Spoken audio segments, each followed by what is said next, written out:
Bonjour à tous, bienvenue à ce nouveau webinaire Ségur du numérique en santé dédié aujourd'hui au financement SONS, donc système ouvert non sélectif, pour les opérateurs MS Santé.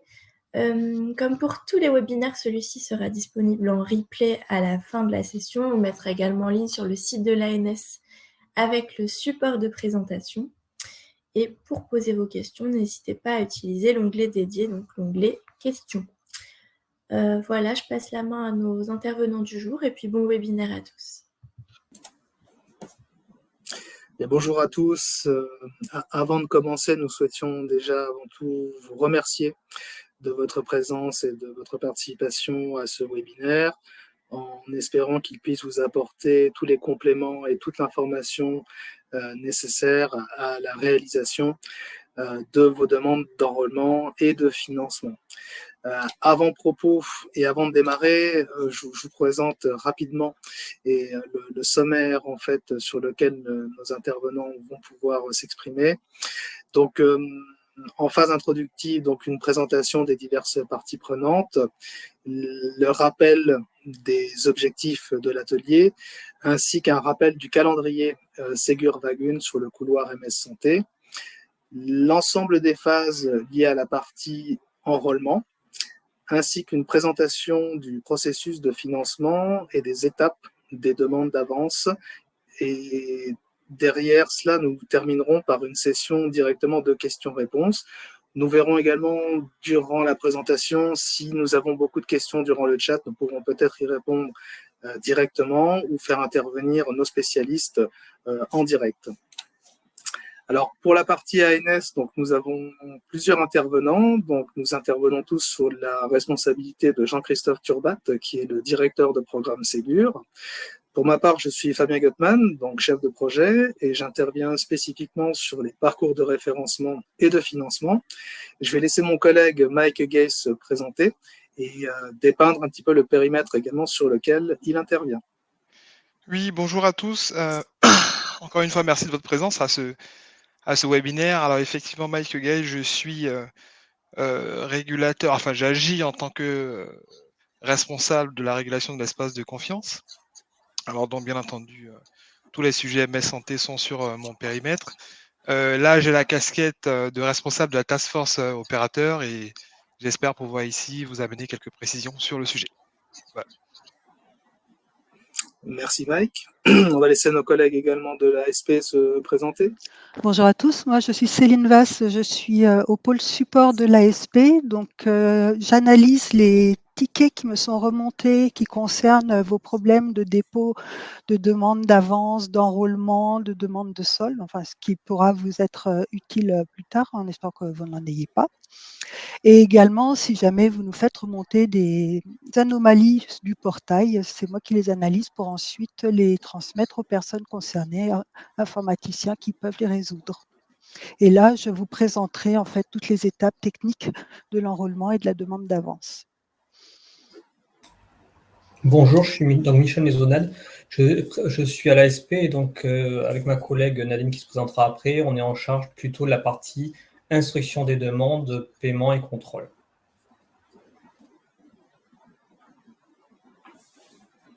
Bonjour à tous, Nadine Gonceau, donc également au titre de DR référente et côté gestionnaire.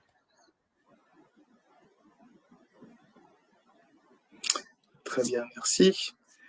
Donc, on va passer à la partie objectif. Donc, comme je vous l'ai indiqué donc, en introduction, l'objectif, c'est surtout, et les objectifs, sont de vous confronter à la procédure de financement, notamment sur les grandes étapes d'enrôlement et d'avance, afin de vous permettre, en fait, de vous approprier complètement le dispositif, et ceci, in fine, pour que vous n'ayez bien évidemment aucun rejet et aucune difficulté dans le cadre, en fait, de vos demandes d'avance.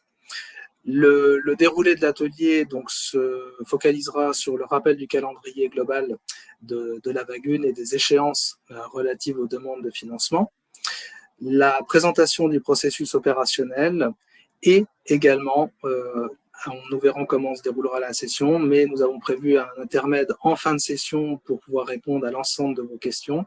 Si durant notre présentation, nous nous avons beaucoup de questions, nous pourrons peut-être interagir directement en direct. On s'adaptera par rapport aux questions qui nous seront posées. Et puis également un partage sur un retour d'expérience sur la base des demandes d'enrôlement et d'avance que vous auriez déjà pu réaliser. Et je passe la main directement à mes collègues pour vous présenter la partie calendrier.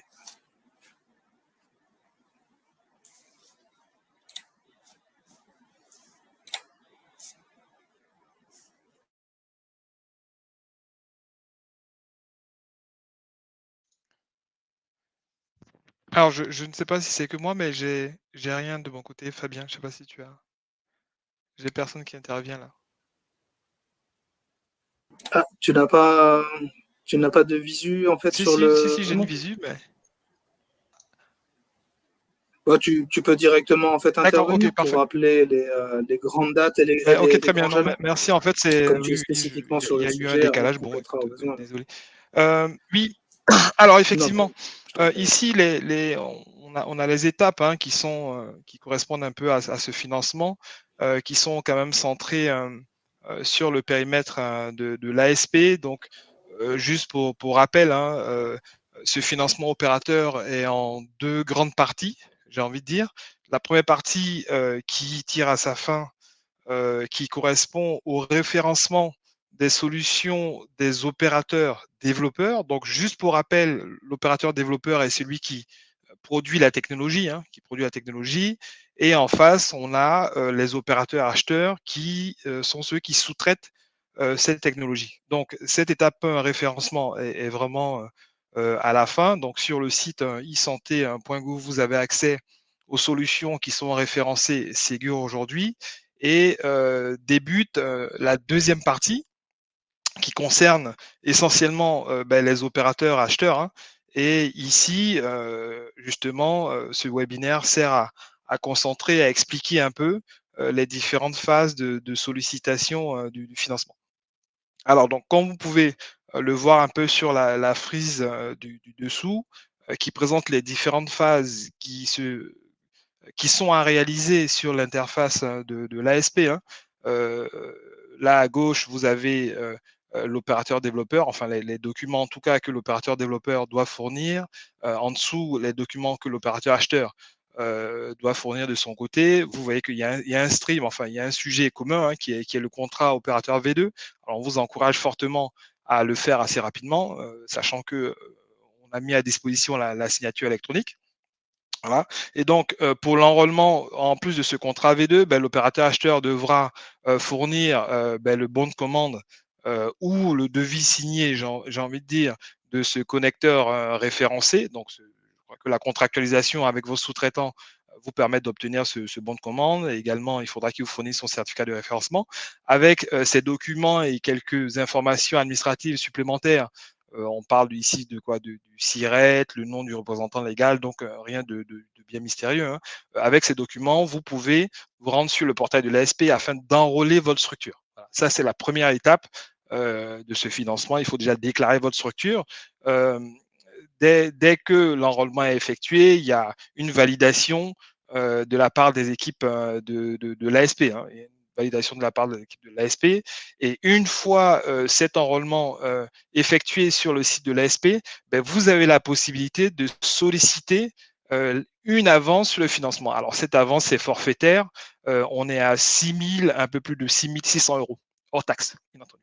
Donc, cette avance, dès que vous avez un contrat V2 accompagné des éléments de contractualisation avec votre fournisseur de connecteur MS Santé, cette avance, vous l'avez. Voilà. Il n'y a pas plus de critères pour obtenir cette avance. Voilà. Suite à cette demande d'avance, on arrive sur la partie réalisation, déploiement du connecteur que vous avez sollicité auprès de votre fournisseur. Donc, vous commandez une prestation. Avec les éléments de commande de cette prestation, vous pouvez solliciter l'avance. Voilà. Passer cette sollicitation d'avance ou cette contractualisation, en tout cas, il faut que la prestation soit réalisée. Donc, il faut que le fournisseur déploie, alors, on dit la mise à jour Ségur, hein, ce fournisseur déploie la mise à jour Ségur sur votre base.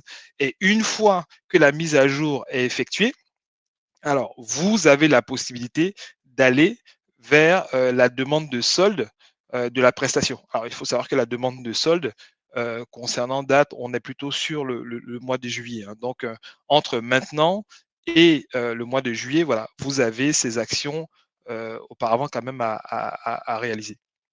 Voilà. Et donc, une fois que vous effectuez votre demande de solde, hein, cette demande de solde est accompagnée de quelques éléments, donc forcément des éléments que vous aurez en votre possession. Hein. Donc, on va quand même demander la facture acquittée de la prestation commandée.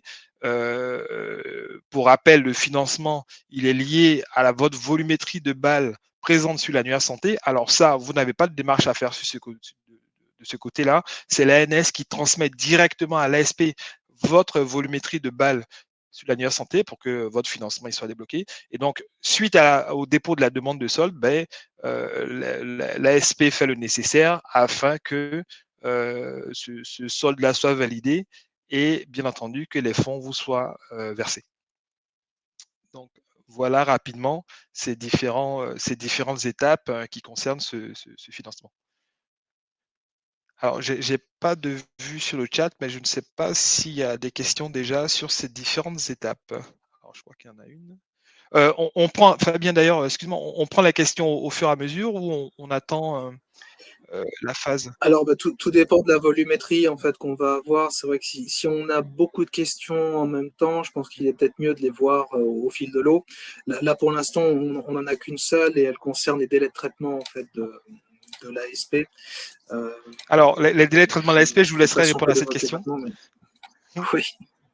On en a déjà deux qui sont arrivés. Ben, on peut déjà commencer par y répondre. Allons-y. Une question de Monsieur Claret. Quel est le délai de validation environ d'une demande de financement par l'ASP? Donc, délai de validation des pièces communiquées. Les délais, donc là, il y a plusieurs délais. Il y a déjà le délai, effectivement, pour nous, d'instruction de la demande. Hein. Donc, c'est environ 10 jours pour une demande d'avance enrôlement. Ça, c'est une moyenne. On est largement inférieur actuellement, mais ça dépendra de la volumétrie qui arrive à ce moment-là. Mais globalement, on est dans ces délais-là.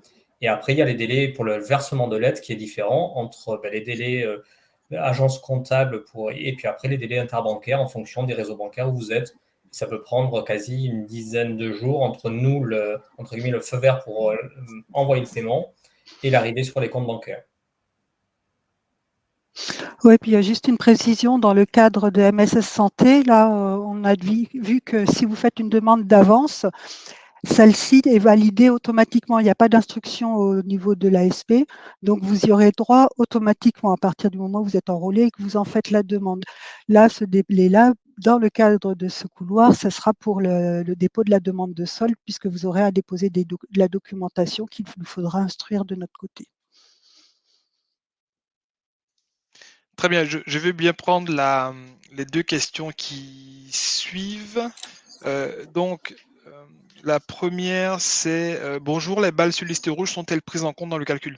Alors, la réponse est oui. Oui, les balles en liste rouge sont prises pour le calcul du solde. Ensuite, comment est définie l'activité d'une boîte aux lettres, émission et aux réceptions? La réponse est assez directe, hein, les deux, sachant qu'un seul critère suffit à définir qu'une balle est active. Voilà. Bon, bien entendu, pour la réception, derrière, alors on n'a pas encore attaqué ce sujet, mais il est possible qu'on regarde quand même les dates de connexion, hein, parce que l'idée est d'éviter d'avoir des balles qui accumulent de la donnée, qui ne sont pas consultées, qui soient pris dans le périmètre du financement. Mais voilà, ce sujet-là, il est en instruction. Alors, celle d'après, pouvez-vous... Oui. Attends, je vais peut-être te les lire, oui. je vais peut-être te les lire directement, oui. Mike, ce sera peut-être plus facile pour toi. Une question de Monsieur Morisseau, donc, qui nous demande, vous pouvez préciser la date correspondant aux flèches rouges? Oui, alors pour la demande d'avance, les dates communiquées aujourd'hui concernant la demande d'avance, hein, c'est le 23 mars. Voilà, le 23 mars, c'est la date limite pour effectuer sa demande d'avance. Passé cette date, les demandes d'avance ne seront plus acceptées. Très bien, merci. Ensuite, une question de Monsieur Vézin. J'ai déjà un contrat opérateur-acheteur, GIP Pulsi. Est-ce que le contrat opérateur V2 est une démarche lourde ou longue? Alors, la réponse est assez claire, non aux deux, ni lourde ni longue, sachant que depuis septembre dernier, la signature électronique est disponible. Donc, en moyenne, on est sur 2 semaines grand max pour avoir un document signé des deux parties. Et cette signature électronique est disponible sur notre site historique, mssanté.fr, dans la partie documentation. D'accord, merci. Une question également. Donc, si nous, établissement support, sommes opérateurs pour 2 ou plus établissements, y a-t-il des subtilités? Alors, non, il n'y a pas de subtilité. Le financement est associé par contrat.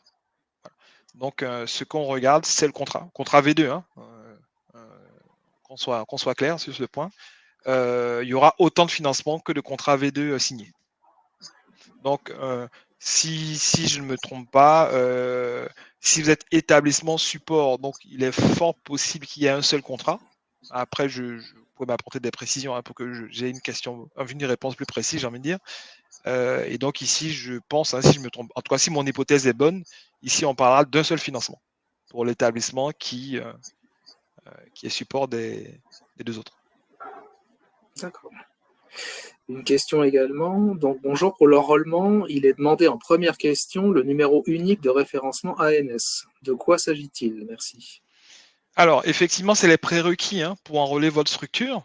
La frise le précise un peu sur le côté gauche, en bas, c'est-à-dire l'opérateur acheteur. On parle ici du certificat de référencement. Donc, lorsque vous contractualisez avec un fournisseur, donc un opérateur développeur, qui a un connecteur référencé, lui a été attribué un numéro de référencement.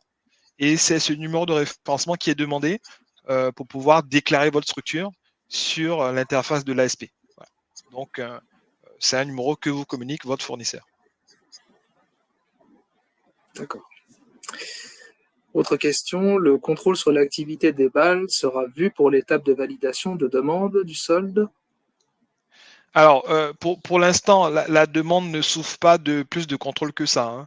Là, l'hypothèse que je donne, c'est sur le solde, mais encore une fois, c'est quelque chose qui est en train d'être instruit. Voilà.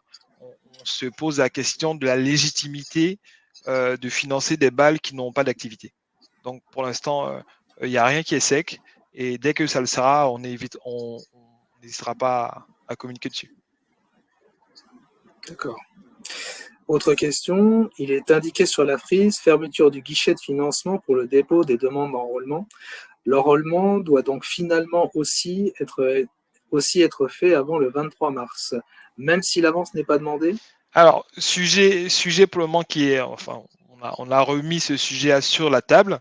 Ma conviction est qu'il me paraît difficile d'arrêter l'enrôlement au 23 mars.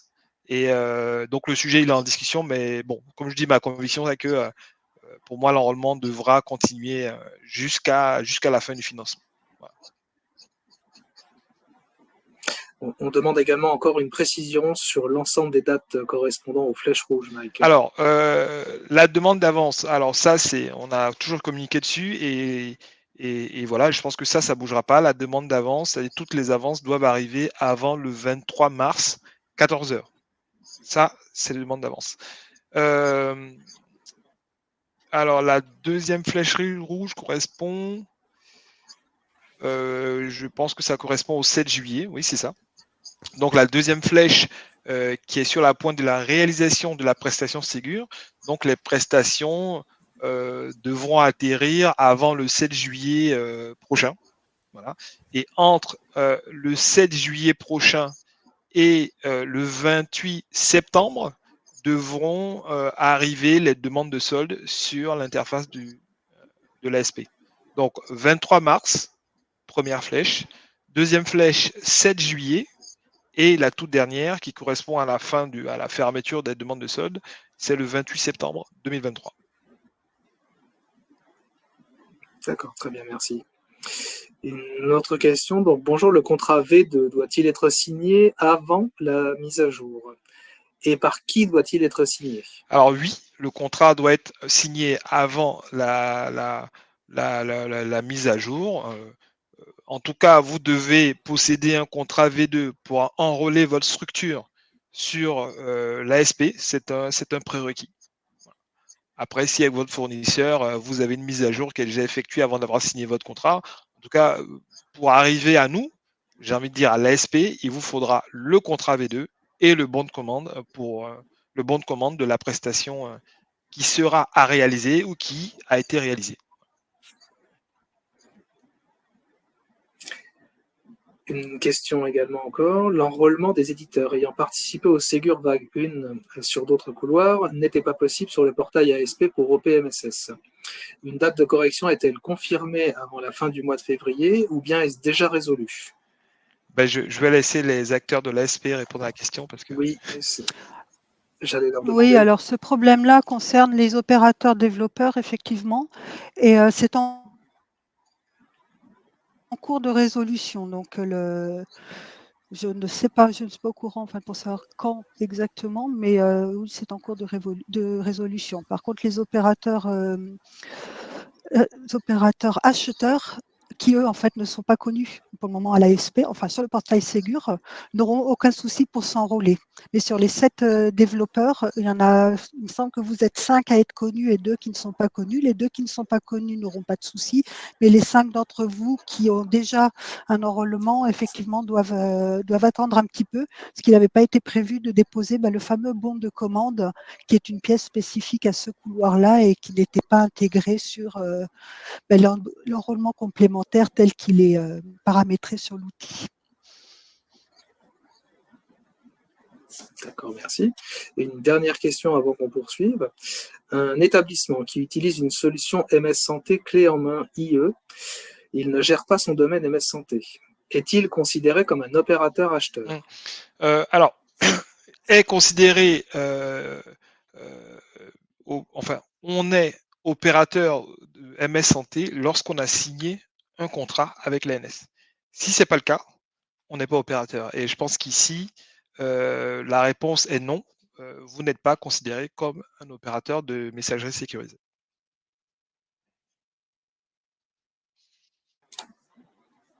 Très bien, merci. On n'a plus de questions dans l'immédiat. Bien, écoutez, je vous propose donc de poursuivre. Je complète juste la réponse tout à l'heure pour l'enrôlement complémentaire des opérateurs développeurs. Mon collègue là me précise qu'en fait, ce sera résolu le 23 février. Donc, normalement, à partir du 23 février, vous pourrez vous enrôler, faire l'enrôlement complémentaire.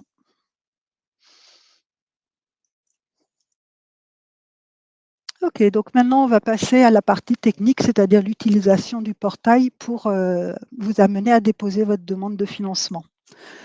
Donc on va commencer par les étapes de l'enrôlement. Donc la première chose à faire, évidemment, vous allez vous connecter au portail et vous allez déposer votre demande d'enrôlement. Ensuite, cette demande va être instruite chez nous par notre service de gestion. Donc là, il y aura un petit délai dont parlait par exemple Michel un peu plus tôt. Et une fois que que votre demande aura été validée, vous recevrez donc les identifiants de connexion, donc un login et un mot de passe qui vous seront attribués pour pouvoir vous connecter au portail Segurnum et aller déposer vos demandes de financement. Et donc après, vous pourrez vous connecter à l'espace pour déposer votre demande. Donc c'est assez simple et on va les détailler dans les diapositives suivantes. Alors pour commencer, évidemment, au préalable, comme on vous l'a dit, vous devez avoir certains documents. Alors pour vous deux, développeurs et acheteurs, vous devez avoir le contrat opérateur V2 que vous avez signé avec l'ANS. Ensuite, il faut le certificat de référencement de la solution logicielle que vous allez utiliser. Donc, ce certificat de référencement, il a été signé par l'ANS et proposé en fait par le développeur. Il doit donc être transmis à l'acheteur au besoin. Les coordonnées bancaires de votre structure, évidemment, puisque vous serez les bénéficiaires de l'aide et des versements de l'aide par l'ASP. Et puis la pièce d'identité du représentant légal, car il faut déclarer une personne physique en plus donc de votre structure. Et bien sûr, pour les opérateurs acheteurs, il nous faut le bon de commande pour l'achat et le déploiement de la mise à niveau par l'opérateur acheteur, donc le bon de commande auprès du développeur. Et puis, alors, dans le cas où c'est un tiers déclarant, la pièce d'identité du mandataire et puis du représentant et le mandat du représentant légal doivent également être fournis. On verra ça dans les diapositives suivantes. Donc, lorsque vous arrivez sur le portail de l'ASP, dont vous avez l'adresse sur la diapo, vous arrivez sur une page sur laquelle vous ne pouvez pas évidemment vous connecter puisque vous ne vous êtes pas encore enrôlé. Donc, il y a un bouton qui s'appelle « Effectuer ma demande d'enrôlement ». Vous allez donc cliquer dessus pour accéder aux écrans de saisie.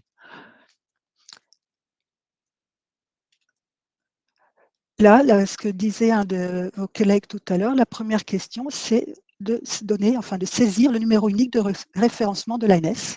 Donc, c'est ce que vous faites. Vous saisissez ce numéro et vous cliquez sur « Rechercher ».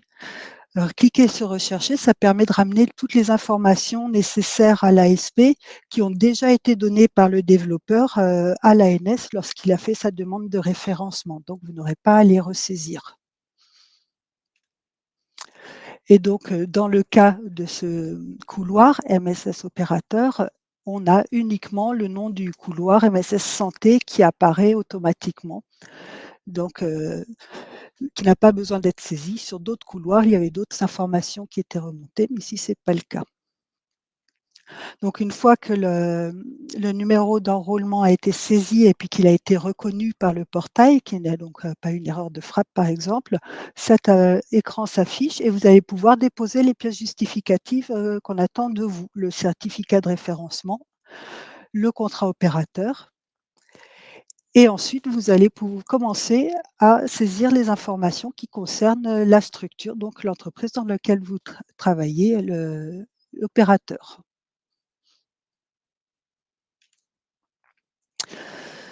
Donc, pour cela, vous allez commencer par saisir votre numéro de SIRET. C'est important dans la mesure où l'ASP en fait, reconnaît son bénéficiaire, c'est-à-dire celui à qui elle va faire ses LED, par l'identifiant numéro de SIRET. Donc, ce sera aussi très important de nous signaler si jamais il doit y avoir un changement entre votre enrôlement et, par exemple, la demande de solde, puisque ce numéro de SIRET sera également demandé sur les documents de demande de solde.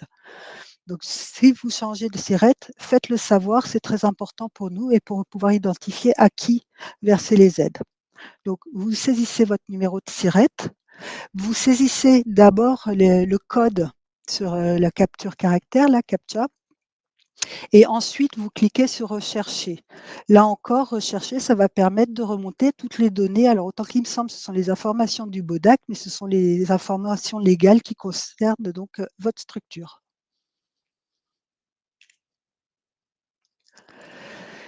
Donc, le bloc A affiche donc la dénomination sociale et l'adresse postale qui sont donc les informations dont nous avons besoin et qui sont remontées automatiquement, que vous n'aurez pas à saisir.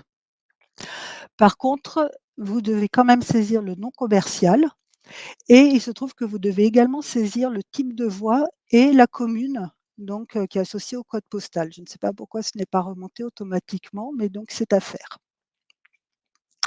Alors attention, vous voyez, si jamais vous deviez changer la dénomination sociale, c'est-à-dire qu'il y a une modification au niveau donc de l'état de votre établissement, vous devez ajouter le CABIS qui justifie en fait cette modification. Donc le champ qu'à parcourir pour aller rechercher le CABIS apparaîtra. Si vous ne touchez pas la dénomination sociale, eh bien ce champ restera masqué, invisible. Ensuite, donc une fois que vous avez vérifié, complété les informations donc de la structure, si vous êtes opérateur acheteur, c'est à ce moment-là que vous allez télécharger le bon de commande signé. Il va de soi que si vous êtes un opérateur développeur, ce champ est masqué, il n'apparaîtra pas.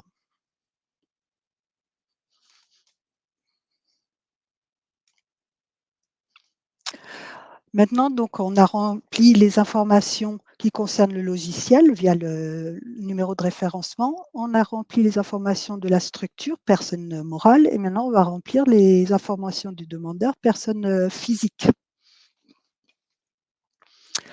Donc, vous allez indiquer si vous êtes le représentant légal ou non. Première chose, puisque c'est comme ça qu'on va voir si vous devez donner plus d'informations ou non. Donc là, on va prendre le cas A, c'est que vous avez dit oui, je saisis les informations et je suis le représentant légal du fournisseur. Donc, je vais remplir les champs obligatoires du représentant légal avec mes informations à moi, mon nom, mon mail, etc. Et je vais déposer la pièce d'identité donc du représentant légal, moi, personne qui saisit. Une fois que c'est fait, on passe à l'étape suivante pour saisir les coordonnées bancaires qui seront nécessaires pour le versement de l'aide par l'ASP.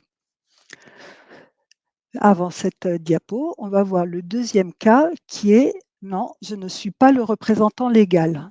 Donc, je dois toujours saisir les informations obligatoires du représentant, qui donc cette fois-ci ne sera pas moi, déposer la pièce d'identité de cette personne. Et comme je suis un dépositaire, c'est moi je saisirai les informations obligatoires, ce sera mes coordonnées. Et alors attention, quand vous choisissez la boîte mail à déclarer sur le portail de l'ASP, assurez-vous bien de mettre la boîte mail qui va être lue par les personnes responsables dans la mesure où c'est celle sur laquelle arriveront toutes les informations, que ce soit les notifications de validation ou de rejet ou autres de vos demandes de paiement. Donc, ne donnez pas une boîte qui est accessible qu'à une seule personne. Enfin, gérez ça en interne, mais assurez-vous que les informations seront accessibles aux personnes concernées, quoi. Ensuite, donc, bien sûr, la pièce d'identité. Et puis, je précise qui je suis dans l'entreprise. Donc, si on a un centre de gestion ou de prestation, etc., il faudra déposer le contrat de prestation. Et puis, si on est un employé, on dépose le mandat du représentant légal. Et donc, là encore, on passe à l'étape suivante pour aller renseigner les coordonnées bancaires sur lesquelles sera versée l'aide.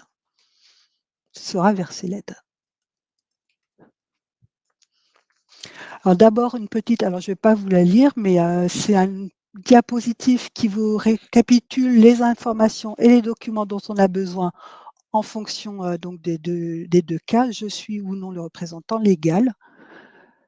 Ça vous permettra d'avoir un récapitulatif. Et donc maintenant, on passe effectivement aux coordonnées bancaires. Alors c'est assez c'est simple, hein, il n'y a pas de complexité particulière. Vous saisissez les informations obligatoires IBAN et BIC, le titulaire, sachant que la domiciliation, elle revient automatiquement, elle se renseigne automatiquement à partir du moment où l'IBAN et le BIC sont saisis.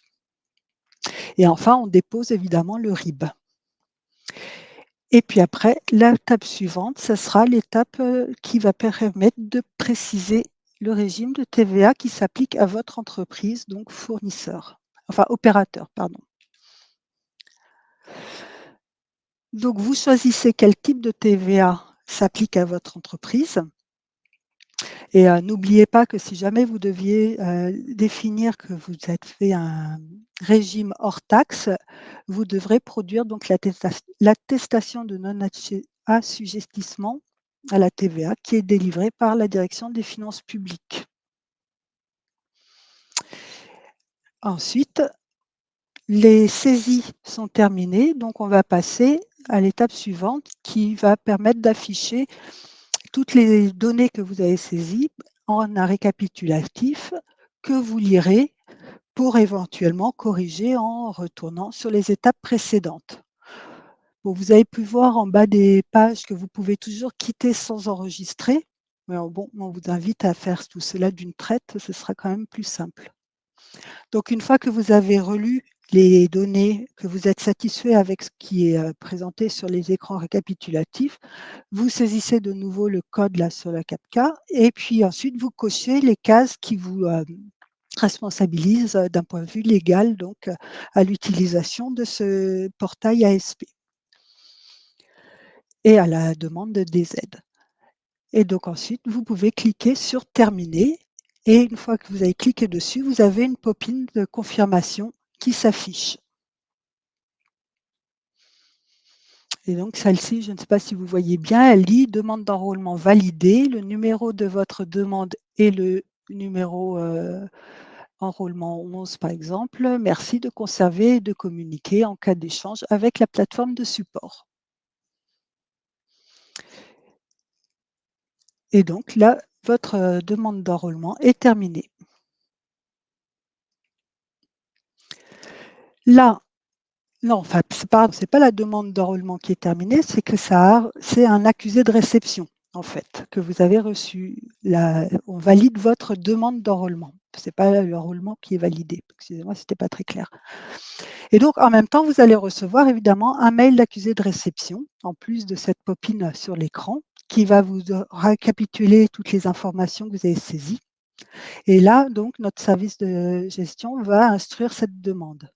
Donc, si elle est rejetée, bien sûr, vous avez un mail de rejet avec un explicatif. Et si c'est validé, vous avez le mail de validation avec votre numéro d'enrôlement. Ensuite, vous allez, si vous n'êtes pas connu des services de l'ASP, quelle que soit l'aide, par exemple, vous pouvez avoir bénéficié du bonus écologique au hasard. Donc, vous êtes connu de l'ASP. Dans ce cas-là, vous allez recevoir juste un avertissement vous disant que votre accès est ouvert. Et donc, vous pourrez utiliser les mêmes identifiants que précédemment sur le portail Segurnum, le mot de passe et le login qui vous avaient été donnés précédemment. Par contre, si vous n'avez jamais été inscrit sur une aide versée par l'ASP, vous recevrez 2 mails, l'un avec donc, votre identifiant et le second avec le mot de passe qui, évidemment, vous devrez modifier à la première connexion.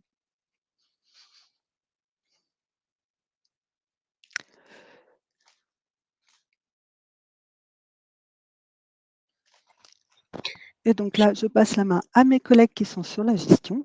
Oui. Concernant les bonnes pratiques, donc nous vous conseillons de vous enrôler dès que vous avez pu rassembler toutes les pièces, de ne pas attendre pour le faire, et de bien penser à définir l'adresse mail de la personne qui va être renseignée dans la demande d'enrôlement, puisque, comme vous l'a expliqué ma collègue, c'est cette personne qui recevra tous les mails liés à vos demandes, confirmation, rejet, demande d'informations complémentaires. Par ailleurs, si au cours des mois qui viennent, la personne qui est en charge ces demandes est susceptible de changer, il faudra bien penser à nous informer via le formulaire de contact disponible sur le site de l'ASP. Nous vous demandons par ailleurs de bien vérifier la réception de l'accusé-réception pour le dépôt de la demande d'enrôlement auprès de l'ASP. Si vous voyez que vous avez fait une demande et que vous tardez pour recevoir ce document, il faut revenir également auprès de nous via le formulaire de contact. Comme l'a expliqué également ma collègue, si vous possédez déjà un compte à l'ASP lié à l'adresse mail utilisée par le dépositaire de la demande, vous ne recevrez pas de nouveau couple login mot de passe, mais seulement un mail qui vous donnera l'extension de votre habilitation au portail Ségur numérique. Pour le taux de TVA, il est impératif de bien vérifier quel est le bon taux applicable et de vous assurer également que le bon de commande auprès de l'opérateur développeur, il y a une petite coquille, sous-traitant, fasse explicitement apparaître les éléments mentionnés dans l'appel à financement des opérateurs MSS Santé. Vous pouvez retrouver ces éléments sur l'appel à financement. Donc, pour mémoire, pour ce bon de commande ou devis signé, information sur l'opérateur acheteur, numéro de SIRET, raison sociale de l'opérateur acheteur, coordonnées de contact, email et téléphone, les mêmes informations pour l'opérateur développeur, une ligne dénommée achat et déploiement de la mise à niveau du service MS Santé conforme aux exigences REM OPE MSS, le numéro de référencement. Donc, il faut vous reporter au certificat de référencement délivré par l'ANS et l'attestation de référencement. Pour les opérateurs déjà connus de l'ASP, donc nous vous conseillons de patienter jusqu'au 23 février parce que si vous déposez déjà vos demandes, nous ne pourrons pas les examiner, nous serons obligés de les rejeter. Et puis, nous vous invitons à vous assurer que les documents scannés sont bien lisibles. Nous l'avons déjà vécu par le passé et parfois, on a des documents qui soit sont un peu flous sur certaines parties, ne permettent pas de voir une signature ou une date, ou sont parfois tronqués parce que le document est mal passé dans le scanner. Donc, on alerte votre vigilance sur ce point. Merci. Je redonne la parole à ma collègue. D'accord. Alors, avant de passer au dépôt de l'aide, est-ce que vous voulez qu'on réponde à des questions portant sur l'enrôlement? Est-ce qu'il y en a dans le chat? Oui, nous avons reçu déjà quelques questions supplémentaires. Alors, j'ai vu que Mike avait pris l'initiative d'y répondre. On a une question qui est arrivée. Pour une entreprise qui développe sa proposition implémentation MS Santé pour ses produits, elle doit se positionner comme opérateur développeur. Donc là, c'est encore Mike qui est sollicité sur ce point. Oui, bonjour, Madame Georgie. Alors ça, c'est une question beaucoup plus vaste, hein. Et là, on n'est pas trop sur ce périmètre parce que là, c'est une question de positionnement de votre offre. Et je pense que ça mérite un peu plus d'échanges pour pouvoir avoir des précisions sur votre besoin et y répondre. Donc, moi, je vous invite à prendre contact avec les services de l'ANS, hein, les services MS Santé, pour qu'on prévoie un échange à la limite pour répondre à votre question. Là, il nous faut un peu plus d'informations pour répondre à votre question. Merci Mike. Comme l'a dit Céline, n'hésitez pas si vous avez questionnement qui vous vient. C'est le moment. Sinon, on pourra, de toute façon, à l'issue de la présentation, rester sur un petit temps d'échange et notamment de questions-réponses. Oui, je vais continuer, puisque comme il est déjà moins le quart. Oui. On n'a pas d'autres questions. Donc, on passe à la demande d'avance. Les étapes, donc, qui sont de 3. C'est rapide, effectivement. On a la connexion maintenant que vous avez les identifiants, que vous connectez au portail et vous faites votre demande d'avance. Ensuite, vous aurez la notification d'acceptation de la demande et on vous transmettra la décision d'attribution, puisque comme on vous a dit précédemment, il n'y a pas d'instruction sur cette demande, elle est validée automatiquement. Et enfin, vous aurez le paiement de l'avance, le forfait donc de 6 166,67 € hors taxe. Alors, donc maintenant que vous avez vos identifiants, avec la même adresse que tout à l'heure, vous êtes sur le portail, la page d'accueil du portail Ségur numérique et vous allez cliquer sur vous connecter pour accéder à la page de connexion et puis vous saisirez donc vos identifiants et mots de passe. On n'a pas fait détailler cette étape-là dans la mesure où c'est quand même celle qui est générale à tous les sites internet sur lesquels il faut se connecter. Donc une fois que vous êtes dedans, vous arrivez sur cet écran. Vous voyez en haut que vous avez une série d'onglets, enfin un menu horizontal. Et donc, vous allez cliquer sur demande d'avance de financement, ce qui va ouvrir la page que vous voyez en capture d'écran. Donc, sur la partie A, enfin avec un A, c'est le taux de TVA applicable est déjà affiché et le montant fixe éligible pour l'opérateur également. Et donc, cela, c'est en réponse avec ce que vous avez saisi pour votre enrôlement. Alors, vous allez devoir renseigner les champs obligatoires qui concernent les boîtes mail, donc les boîtes mail actuelles et les boîtes mail estimées à la date de clôture pour lesquelles les mises à jour seront faites. Et enfin, vous allez cliquer sur valider pour envoyer votre demande d'avance.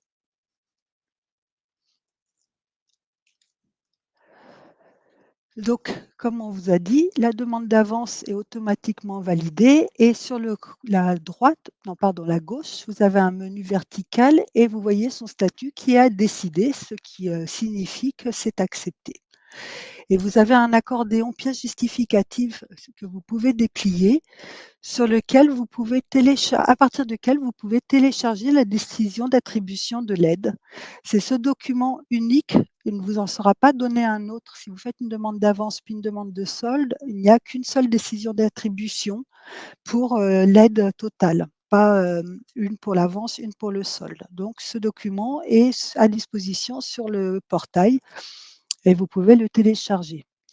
Et dans l'accordéon courriel automatique envoyé, vous trouvez donc le courriel de validation de la demande de financement. Et donc, ce courriel, comme on vous l'a dit, il est envoyé à l'adresse mail que vous avez renseignée lors de l'enrôlement, l'adresse mail du dépositaire, ou s'il n'y a pas de dépositaire, c'est l'adresse mail donc, du représentant. Et ensuite, cet accordéon courriel automatique envoyé, ensuite listera tous les courriels qui vous sont envoyés, pas uniquement celui de la demande d'avance, il y aura également les demandes de solde et toutes les demandes, par exemple, d'informations supplémentaires si jamais le service instructeur devait vous en demander. Et là, donc là, dans ce cas-là, la demande est validée, vous avez votre décision d'attribution et donc l'étape suivante, eh bien, vous allez attendre donc le versement de cette avance. Et là, je vais laisser mes collègues en parler. Moi, je Oui, effectivement, merci Céline. Sur le paiement de l'avance, donc comme on vous l'a dit, c'est un forfait, donc vous avez effectivement le montant qu'on vous a précisé. Il est automatique, c'est-à-dire que dès l'enrôlement, dès la validation de l'enrôlement, vous recevez donc la décision d'attribution de financement et dans la foulée, on génère le forfait.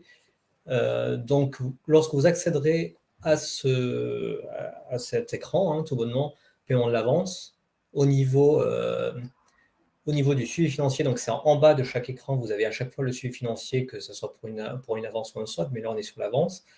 Et donc, il y a une ligne par statut, donc avance. Donc là, vous voyez effectivement que le paiement est effectué, ou en cours ou effectué. Donc, vous pouvez suivre au passage où en est votre paiement. Également le montant, la date de validation, le montant payé et la date effective de paiement. Et suite à ça, vous aurez, en termes de pièces justificatives, un avis de paiement de notre agence comptable qui sera, comme vous voyez à droite, en bas du bandeau sur le suivi des paiements. Donc, vous pourrez télécharger cet avis de paiement qui précisera effectivement le numéro de la demande, le montant global et le montant versé de l'avance.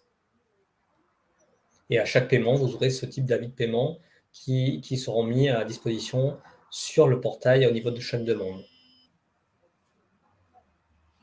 Donc, globalement, ça se fait automatiquement. Encore une fois, il n'y a pas de particularité. Donc, en termes de délai, comme j'ai su intervenir tout à l'heure, effectivement, sur ce volet-là, il n'y aura que des délais interbancaires. Une fois que votre enrôlement est validé, ça veut dire que l'avance sera traitée d'ici à maxi 5 jours. Le feu vert sera donné pour le paiement. Et donc, après, encore une fois, ce sera les délais interbancaires, Banque de France, et en fonction de vos banques respectives, vous aurez le versement sur vos comptes. Donc, allez, en à peu près 2 semaines maximum, ça devrait être le cas. Sur la diapo suivante de mémoire, effectivement, là on a fini la demande d'avance. Donc les liens et documents utiles qu'on vous a précisés pour que vous puissiez accéder à l'ensemble de la documentation existante.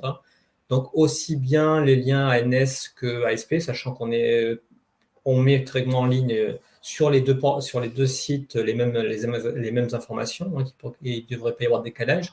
Donc, vous pouvez aller soit sur l'un, soit sur l'autre.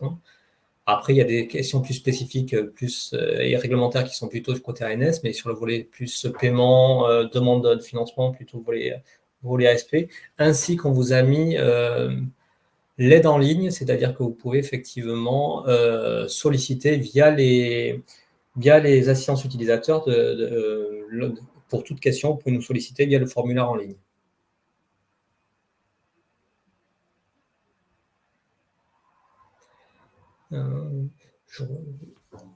Je vous propose de passer à la diapo suivante. C'est les questions-réponses, effectivement, sur l'enrôlement et avance. Bien, merci. Donc oui, comme je l'avais précisé en introduction, donc nous arrivons au terme de cette présentation. Donc là, c'est l'objet d'avoir un petit intermède, notamment pour répondre à l'ensemble des questions auxquelles nous n'aurions pas encore pu répondre. Donc je vois que nous en avons quelques-unes qui sont arrivées entre-temps. Et Mike a été très rapide puisqu'il a déjà pris en charge les réponses. N'hésitez pas, c'est l'objet de pouvoir poser des questions. On se garde encore quelques instants pour pouvoir y répondre. Nous vous invitons donc à les poser directement dans le chat.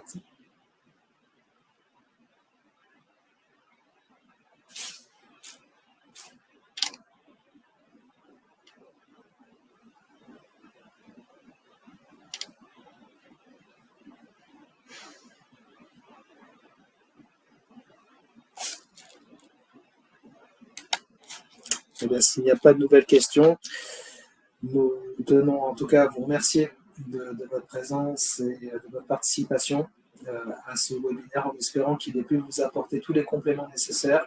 Un grand merci également à nos collègues de l'ASP pour leur présentation avec la participation de Mike et Gaël directement dans l'expertise sur le sujet. Nous restons bien évidemment à votre disposition pour pouvoir répondre à toute demande et à tout questionnement qui vous viendrait ultérieurement. Et nous vous souhaitons à toutes et à tous une excellente soirée. À bientôt.